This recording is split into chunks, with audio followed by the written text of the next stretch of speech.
Hello नमस्ते नमस्कार साथियों, मेरे प्रिय विद्यार्थियों, मैं भगवान सर संस्कार कोचिंग आज क्लास चलता। कल आपको ये पढ़ाए थे पहला पाठा क्लास 10 का हिस्ट्री का, है ना, पहला चैप्टर, जिसका ये अभी जो पढ़ाएंगे पार्ट 2 होगा, है ना। जहाँ तक कल पढ़ाई हुआ था उसके आगे हम आपको पढ़ा रहे हैं पार्ट 2 के माध्यम से। कल हम लोग यूरोप में राष्ट्रवाद पढ़े थे, ठीक है। जो अब नए चैनल पर है वो पहला वाला वीडियो देख लेंगे। आइए तो शुरुआत करते हैं आज की सेकेंड पार्ट, है ना। तो सेकेंड पार्ट है, कितना पेज से पढ़ाना है? नेपोलियन वाला से। राष्ट्रवाद क्या है कल हमने बता दिया था, नेपोलियन यही शुरू करना है ना।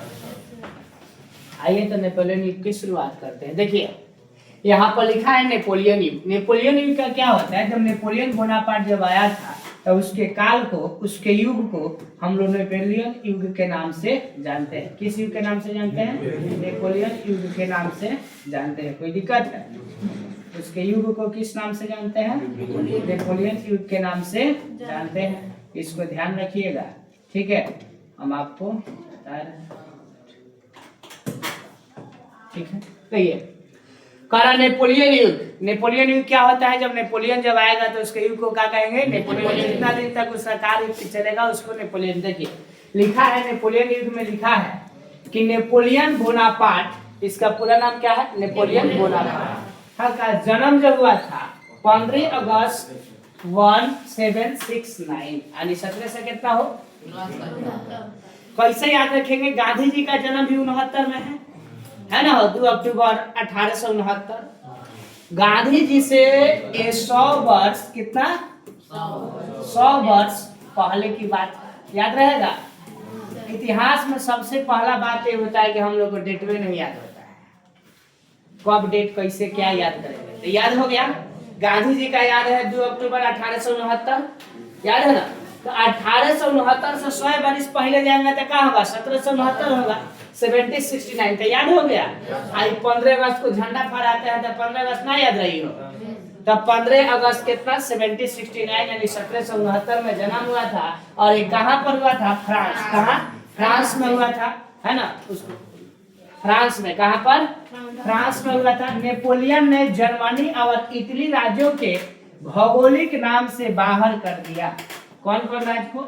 जर्मनी और इटली, है ना, तथा उसे वास्तविक एवं राजनीतिक रूपरेखा प्रदान किया। रियल और राजनीतिक यानी पॉलिटिकल रूपरेखा को किसने प्रदान किया? नेपोलियन, ठीक है।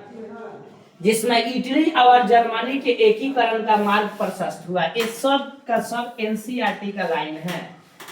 इटली और जर्मनी का एकीकरण का मार्ग प्रशस्त का मतलब क्या होता है? कोई बच्चा बताएगा? ये जो लिखा हुआ है इटली और जर्मनी के मार्ग, एकीकरण का मतलब सबसे पहले समझते हो? एकीकरण का मतलब जैसे 2 राज्य है, एगो यहाँ है एगो यहाँ है, 2 कलुआ है एगो कलुई है, समझा? दोनों को आपस में क्या करेंगे? मिला देंगे, गठजोड़ कर देंगे, तो उसको क्या कहेंगे? एकीकरण। क्या करेंगे? एकीकरण। बात बुझा गया? क्या हो गया? एकीकरण। तो जब 2, 3, 4, 5 राज्यों को जब आपस में मिला देते हैं तो उसको क्या कहते हो? एकीकरण। क्या कहते हैं? एकीकरण। कोई दिक्कत है? आगे बढ़े, बुझा गया? तो किसको किसको मिलाया हो? जर्मनी और इटली। जर्मनी और इटली को किसने मिलाया? नेपोलियन। नेपोलियन का जन्म कब हुआ था? कोई दिक्कत है? याद रहेगा, गांधी जी से नेपोलियन का साल पहले का था? 100 साल पहले, 69। क्या तारीख को? 15 अगस्त। कहाँ का रहने वाला था? याद हो गया। नेक्स्ट टॉपिक की ओर चलते हैं। चलो, अब कौन युग की शुरुआत होती है? मेटरनिक युग। कौन युग? जिस तरह का नेपोलियन का युग था उसी तरीका का एक और युग होगा जिसका नाम क्या होगा बाबू? कौन युग? मेटरनिक। क्या नाम है? क्या नाम है? देखिए ये मेटरनिक युग की बात करेंगे तो सन 18 से कितना लिखा है? ईस्वी के वियना सम्मेलन। कौन सम्मेलन? वियना में एक सम्मेलन का आयोजन किया गया जिसका नाम है वियना सम्मेलन। तो 1815 ईस्वी के वियना सम्मेलन की मेजबानी ऑस्ट्रेलिया के चांसलर ने किया। एकदम एनसीईआरटी का लाइन है, मेजबानी। अगुवाई जाना था, जैसे मान लो कोई यहाँ एक है दीदी बैठी है ना, कि पढ़ने में ठीक ठाक है, सब सुंदर है, अच्छी है, समझ रहे हैं। और एक बढ़िया है, और इसका कोई मतलब पढ़ लिख ली, जॉब लग गया, मान लो कहीं नौकरी लग गया। एक आदमी उसको देख रहा था, मान लो हमारे इस आदमी था, कहा कि नहीं लड़की का व्यवहार सब चीज़ ठीक ठाक है, बढ़िया है। और एक और मेरा चेला पढ़ रहा था, वो भी मतलब सेम कास्ट का था। इसके बाद हम क्या करा दिए, कहे कि उसके पिता से देखिए ना, वो लड़कियाँ ठीक थी, चाहे वो लड़कियाँ से, तो वो लड़कवा ठीक था, वो भी ठीक था, है ना। दोनों का हम क्या करा दिए, गठजोड़ करा दिए, अब वही करा दिए, समझ रहा सब। अभी इसका ब्याह हो गया, तो ब्याह हो गया तो मतलब जो हम बीच में काम कराए तो उसको क्या कहेंगे, मेजबानी। मेजबानी मतलब अगुवाई, समझते हो सब, यही वाला जो कि मतलब जिस काम को आगे जो बढ़ाता है उसको क्या कहते हैं, मेजबानी कहते हैं। क्या कहते हैं, मेजबानी। तो देखिए यहाँ पर लिखा है सन 1815 ईस्वी के वियना सम्मेलन, कौन सम्मेलन, वियना सम्मेलन की मेजबानी ऑस्ट्रेलिया के चांसलर, कहाँ के चांसलर, ऑस्ट्रेलिया के चांसलर। चांसलर का नाम क्या था, है ना, ऑस्ट्रेलिया के चांसलर ने किया, जो एक प्रकार के घोर प्रतिक्रियावादी था। घोर प्रतिक्रियावादी मतलब घोर प्रतिक्रिया करने वाला था, ये जबरदस्त प्रतिक्रिया करता था। किसी चीज पर प्रतिक्रिया करना समझते हो ना, किसी चीज पर उठाव पटक करना, किसी चीज के बारे में जबरदस्त तरीका से बताना, विरोध करना, समझ रहा ना।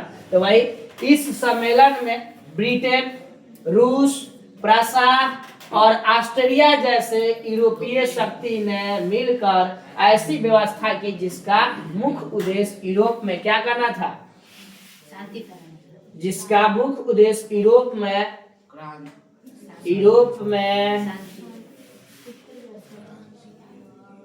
शांति संतुलन,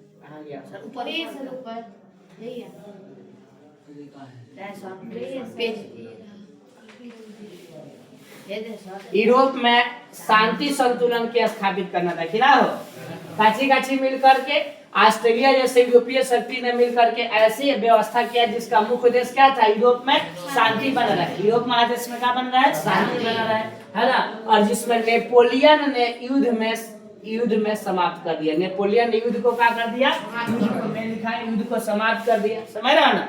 और कह रहा है गणतंत्र एवं प्रजातंत्र। गणतंत्र समझते हो ना, राजा महाराजा जो राज करता है उसको क्या कहते हैं, गणतंत्र। हम सभी जो प्रजा राज करते हैं उसको क्या कहते हैं, राजतंत्र। तो गणतंत्र और राजतंत्र दो को दिया है ना, गणतंत्र और प्रजातंत्र, जो फ्रांस की क्रांति की देन है। कहाँ की क्रांति की देन है, जो फ्रांस में क्रांति हुआ इसी का देन है कि मतलब क्या हुआ, गणतंत्र, समझ रहा ना। उसका विरोध करना और पुनः स्थापना करना था, मतलब इसका विरोध करना और फिर से क्या करना हो, स्थापित करना था, ठीक है। अंतः वियना सम्मेलन के माध्यम से यूरोप में नेपोलियन युग का अंत। जरा पहले नेपोलियन बताए थे, नेपोलियन युग का अंत कब हुआ, वियना सम्मेलन से। कौन सम्मेलन से, जब वियना में जो सम्मेलन हुआ तो वियना सम्मेलन से नेपोलियन युग का क्या हुआ, अंत हुआ। बुझा गया, नेपोलियन युग का अंत कैसे हुआ, वियना सम्मेलन से। जब वियना सम्मेलन हुआ तो नेपोलियन युग का क्या हुआ, अंत हुआ। बात समझ रहा ना, इसका ध्यान रखना है। और अतः वियना सम्मेलन के माध्यम से ही यूरोप में नेपोलियन युग का क्या हुआ, अंत हुआ। और मेटरनिक युग के क्या हुए, बुझा गया। पहले आया नेपोलियन, उसके बाद मेटरनिक। तो जब वियना सम्मेलन हुआ तो किसका अंत हुआ हो, नेपोलियन युग का अंत हुआ। और आएगा कौन युग, मेटरनिक युग। बात पूछेंगे, नेक्स्ट। अब देखिए, अब यहाँ पर लिखा हुआ है मेटरनिक अपना प्रभाव इटली पर रखने के लिए कई भागों में विभक्त कर दिया। समझ रहा ना, विभक्त करना मतलब क्या होता है, बांटना। विभक्त करना यहाँ लिखा है ना, विभक्त मतलब क्या होता है, बांटना होता है, समझ रहा ना। तो क्या किया, मेटरनिक अपना प्रभाव इटली पर रखने के लिए, अपन प्रभाव कहाँ रखेगा, इटली पे। तो इटली पर अपन प्रभाव जबरदस्त तरीका से रखने के लिए किसने इटली को बांट दिया हो, मेटरनिक ने क्या किया, बांट दिया। अलग अलग बांटेंगे तो राज करेंगे, समझ रहे ना। तो मेटरनिक का प्रभाव इटली पर रहे, इसके लिए कई भागों में मेटरनिक ने किसको बांट दिया, इटली को। समझे ना, इटली अगर 12 से इटली खाएंगे तो खाई जाएगा, उसको काटेंगे और फिर खाएंगे। 4-3 टुकड़ा में काटेंगे ना, अरे बोलो, काटते हैं 4 टुकड़ा में तो इटली को आराम से खा लेते हैं। उसी तरीके का दिमागवा में खोपड़िया में बैठा कर रखिएगा कि ये कौन, मेटरनिक ने क्या किया, इटली पर अपन बढ़िया से प्रभाव हो, इसलिए इटली को क्या कर दिया, डिवाइड कर दिया, अलग अलग बांट दिया। याद भाई, देखो इसमें है सिसली, क्या नाम है? सिसली और निपल्स लिखा है कि प्रदेश बुरवा वंश के सम्राट, कौन वंश? बुरवा वंश के सम्राट के इंपोर्टेंट टॉपिक है ना। सम्राट मतलब क्या होता है? राजा। फर्डिनेंड को दे दिया गया, नाम बहुत जबरदस्त है, बहुत फ्रॉड था।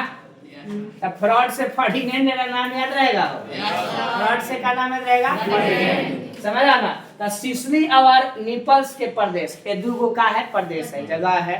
सिसली और काची, यहाँ सिसली है, उसके बाद क्या है? निपल्स। ये दोनों प्रदेश बुरवा वंश के सम्राट का नाम क्या था? फर्डिनेंड। क्या नाम था बुआ? फर्डिनेंड। तो फर्डिनेंड को दे दिया गया, समझ रहा ना? कौन को? सिसली और निपल्स को दिया गया, ठीक है। रोम और उसके आसपास के राज्यों को पोप को सौंप दिया गया, ये भी इंपॉर्टेंट। रोम और उसके आसपास के जितना राजा, जितना मतलब क्षेत्र था, उसको किसको सौंप दिया गया? पोप। पोप को सौंप दिया गया। पोप कौन होता है? ये बता,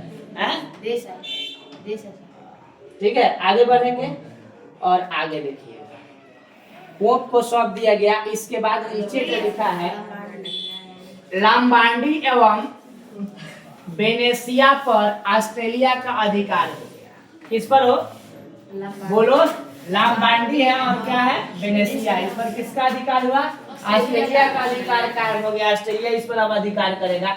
परमा, मोडेना, टस्कनी के प्रांत और हैब्सबर्ग के राजवंश को दे दिया गया। ये सब अलग अलग को दे दिया गया। आगे का है जेनेवा और sardinia पीडमाउंट के राज में सम्मिलित कर दिया गया। सम्मिलित करना मतलब, सम्मिलित करना मतलब मिला दिया गया। कोई दिक्कत है? हो आगे देखिए, लोम्बार्डो एवं वेनेशिया पर ऑस्ट्रेलिया का अधिकार हुआ। लोम्बार्डो और वेनेशिया पर किसका अधिकार हो गया? ऑस्ट्रेलिया। लोम्बार्डो और वेनेशिया पर ऑस्ट्रेलिया अधिकार करने लगेगा। इसको पढ़िएगा, धीरे धीरे याद होगा। परमा और मेडोना और टस्कनी के प्रांत हैब्सबर्ग राजवंश को दिया गया। कौन राजवंश? हैब्सबर्ग राजवंश को दिया गया। जिनेवा और सार्डिनिया है ना, पीडमाउंट के राज में सम्मिलित कर दिया गया। यानी जेनेवा और सार्डिनिया जो था उसको पीडमाउंट के राज में क्या कर दिया गया? मिला दिया गया, क्योंकि नाम है एकीकरण। क्या नाम है? एकीकरण, मतलब एक में मिला देना, ठीक है। जर्मनी में 39 रियासतों का संघ कायम रहा। जर्मनी में 39 को रियासत का जो है संघ कायम रहा, जिस पर अप्रत्यक्ष रूप से है ना जर्मनी में 39 रियासतों का संघ कायम रहा। 39 रियासत आपस में मिला, जिस पर अप्रत्यक्ष रूप से ऑस्ट्रेलिया का अधिकार किया गया। किसका अधिकार? अप्रत्यक्ष मतलब इनडायरेक्ट रूप से। अप्रत्यक्ष मतलब इनडायरेक्ट रूप से। वहाँ राष्ट्रीयता की भावना को नहीं जगाना चाहता था, यानी राष्ट्र के प्रति लगाव, राष्ट्र के प्रति लगाव, जो इस भावना को नहीं जगाना चाहते थे। मेटरनिक ने फ्रांस में भी पुरातन व्यवस्था की पुनर्स्थापना किया। मेटरनिक जो था कहाँ पर हो?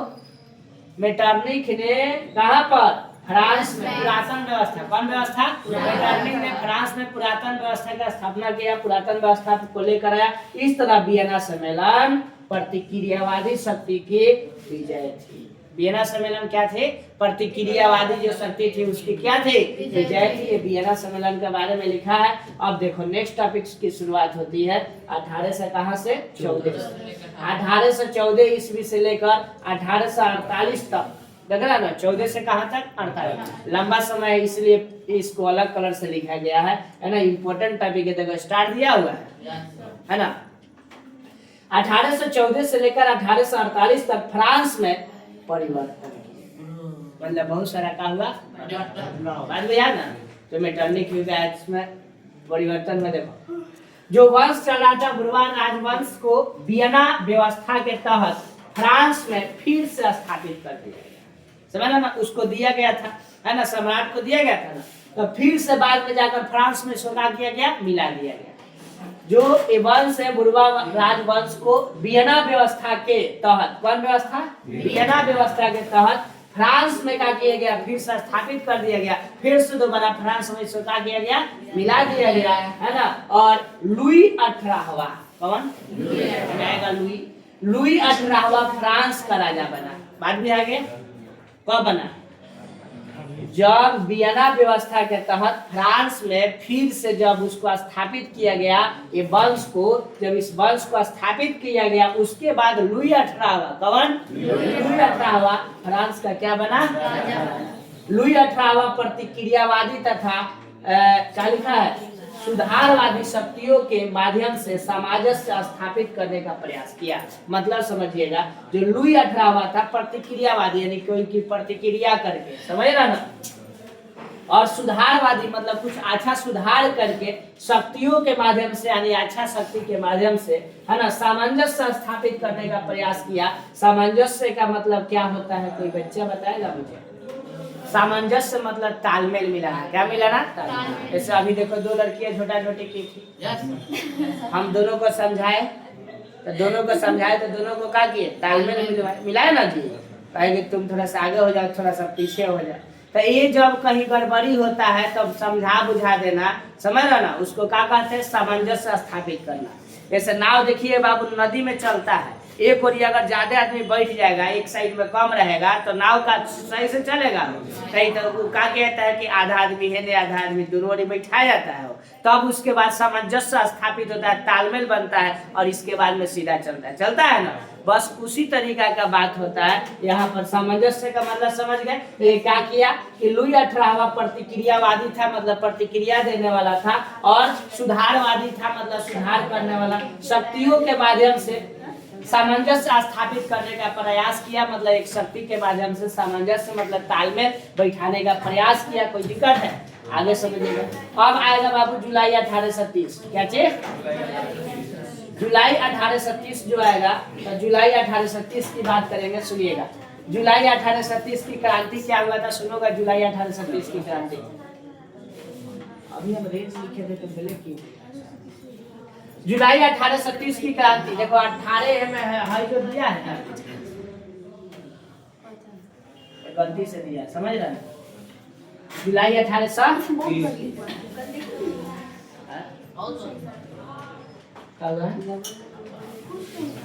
जुलाई 1837 की क्रांति समझिएगा। जुलाई 1837 की क्रांति के बारे में कहना है चार्ल्स दसम। एक्स का मतलब क्या हुआ?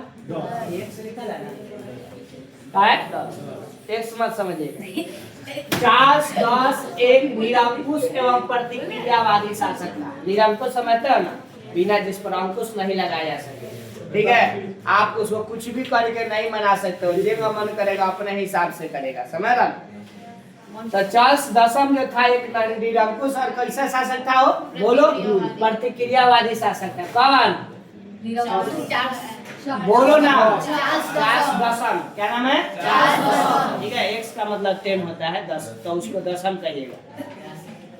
जो फ्रांस में राष्ट्रीयता, फ्रांस में कैसे राष्ट्रीयता और राजतंत्रवादी भावनाओं को दबाने का काम कर रहा था, कि फ्रांस में जो देश के प्रति जिसको लगाव है वो लगाव हट जाए। फ्रांस में जिस व्यक्ति को अपने देश के प्रति प्रेम है, मोहब्बत है, वो मोहब्बत हट जाए, है ना।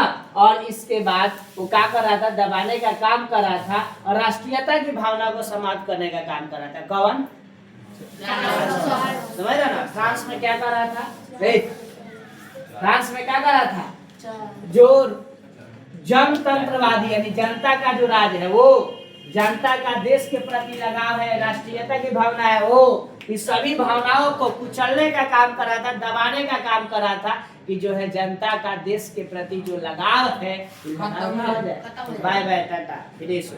समझ रहा ना? आगे सुनिए। उन्होंने अपने शासन काल में, उन्होंने मतलब कौन? चार्ल्स दसम। गुड। उन्होंने अपने शासन काल में कई लोकतंत्र गतिरोध उत्पन्न किया, यानी लोकतंत्र में कई गो गतिरोध उत्पन्न किया। गतिरोध का मतलब होता है विरोध, यानी कई तरीका के उसने विरोध को क्या किया? उत्पन्न किया। उसके द्वारा क्या लिखा है? पोलीगनेक। क्या लिखा है? पोलीगनेक को प्रधानमंत्री बनाया गया। किसके द्वारा बनाया गया?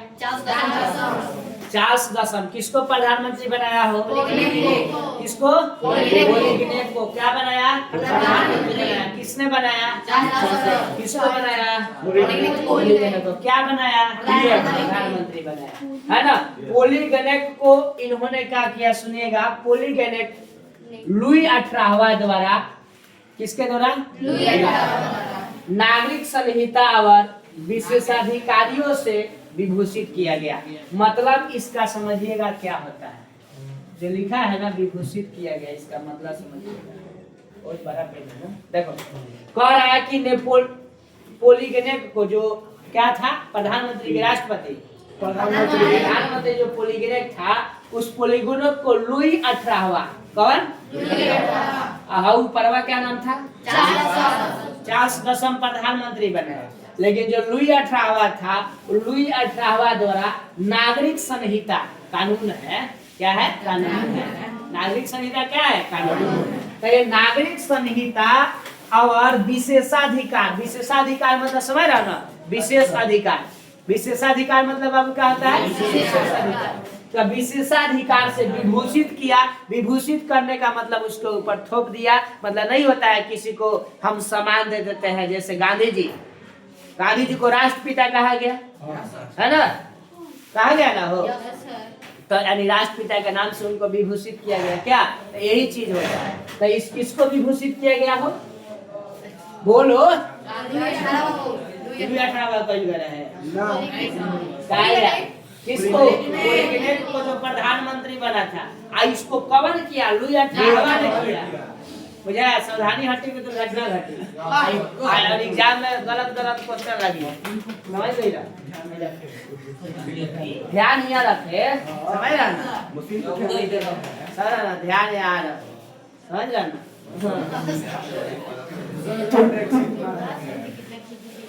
इधर उधर देखो, देखोगे तो दिक्कत है।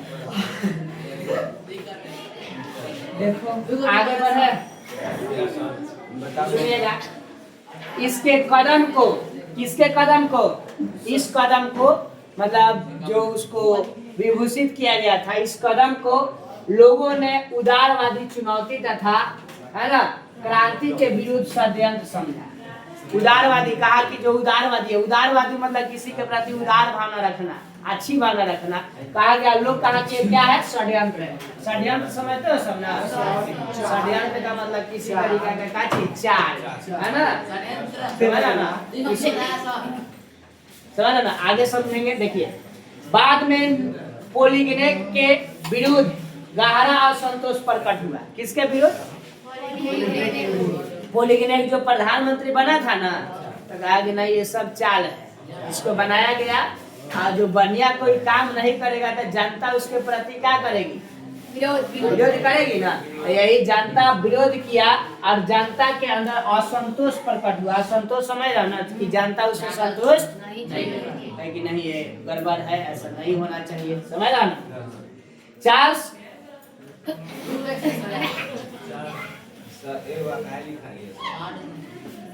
एगो गलती से मिस्टेक हो गया। चार्ल्स दसम ने कौन? 4 लोगों को गाला घोटने का प्रयास किया। कई लोगों को? 4। इन अध्यादेशों के विरुद्ध में, जो अध्यादेश जो जारी किया था, जो रूल लगाया था, उस अध्यादेश के विरोध में पेरिस में क्रांति की लहर दौड़ गई। कहाँ दौड़ा? पेरिस में। वहां के जनता कहा नहीं जय जय हम एक करेंगे वो करेंगे। जनता के अंदर थोड़ा सा अंदर से नहीं होता है, समझ रहा? कहा कि नहीं हम क्रांति करने करेंगे, गड़बड़ हो रहा है, समझ रहा ना। और जब जनता के अंदर दौड़ जाएगी तो कोई मना सकता है। और फ्रांस में कई तारीख को? 28 जून 1800 कितना को? 28 जून 1830 में गृह युद्ध आरंभ हो गया। गृह युद्ध समझती है सब? अभी जैसे तुम लोग क्या कर रही थी, तुम लोग जो कर रही थी वो गृह युद्ध था, समझ रहा ना। अभी लड़कियां जाके कहे ऐसा कि तनी गुपचुप खिया ना 10 रुपए के कहीं आओ, फिर दोस्ती हो गई, बात नहीं लगा पड़ेगी। यही सब होता है। देख रहे हैं क्या कहेगा? गृह युद्ध। क्या कहेगा? गृह युद्ध। मतलब आपस में कोई लड़ेगा ना तो क्या कहेंगे? गृह युद्ध, समझ रहा। और संतोष की भावना था तो उससे क्या उत्पन्न हुआ हो? गृह युद्ध।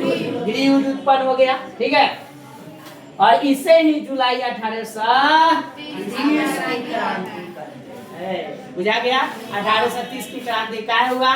ये जो प्रधानमंत्री बना था, कौन बना था?